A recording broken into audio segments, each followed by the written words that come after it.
I think one of the hardest lessons in the Christian life is accepting that sometimes God says no to our requests. And why is it hard? Because like a child that is making a request to his father, he's expecting a positive response. After all, Matthew 7 teaches us this, verse 9. Or which one of you, if his son asks him for bread, will give him a stone? Or if he asks for a fish, will give him a serpent? If you then, who are evil, know how to give good gifts to your children, how much more will your Father who is in heaven give good things to those who ask him? So how do we reconcile that with the no that at times we feel is the only response that we receive from God? And during that painful week that I had 2.5 months ago, I felt like dying. And I asked the Lord to take me home. And his answer was no. And recently with my stomach pain, I asked him again for healing. And I interpreted the silence as another no. And I'm sure that many of you are experiencing the same thing. And we do not like it because it makes us feel abandoned or unheard. We just don't like it. But we're taught to pray with faith. We're taught to believe. We're taught to declare, to expect breakthroughs. And yes, God does answer prayer. And sometimes that answer is a no. But that no can break our heart, especially when we were praying for something that was good, whether it was healing or a loved one's salvations or restoration or open doors. So why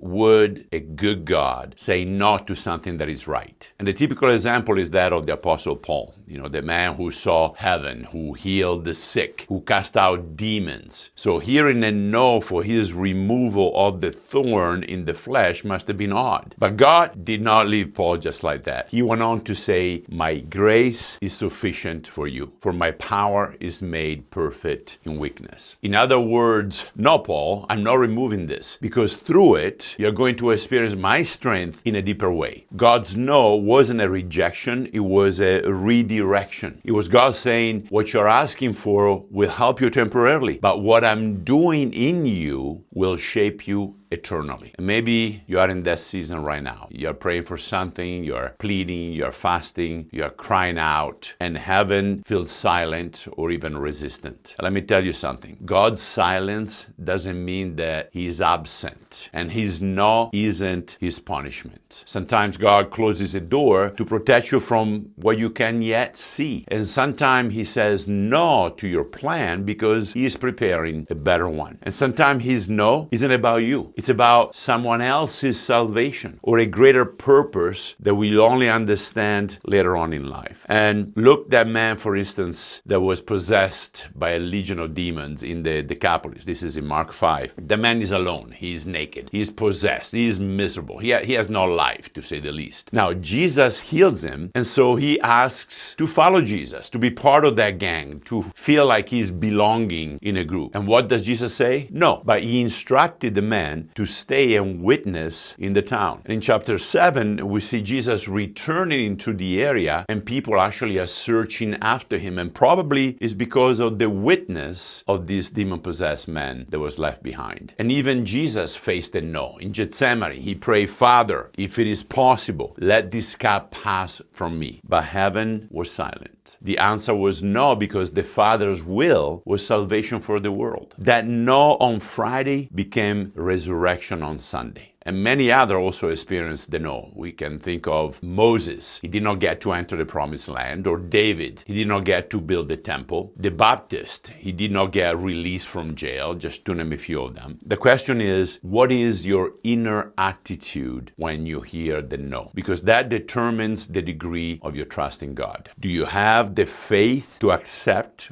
what you don't understand? Job, after he lost everything, said, the Lord gives, the Lord takes away, blessed be the name of the Lord. Wow. Fine and dandy, what a man. But that was his outwardly expression that everyone admires. But what does Job really think? In chapter 2, we read that he did not sin with his lips, as in inwardly he was falling apart. And in chapter 3, we see that his true heart condition is quite different. He cursed the day that he was born and wished that he died at birth. So what do you do when God says no, or it feels like he takes you apart? One, surrender. Stop fighting God's plan. Say like Jesus, not my will, but your will be done. And ask him to give you the strength to endure it. You can do things right, but not necessarily the right thing. 2, Look for grace in the no. Every no hides a deeper purpose. His grace, His strength, His peace, His discipline.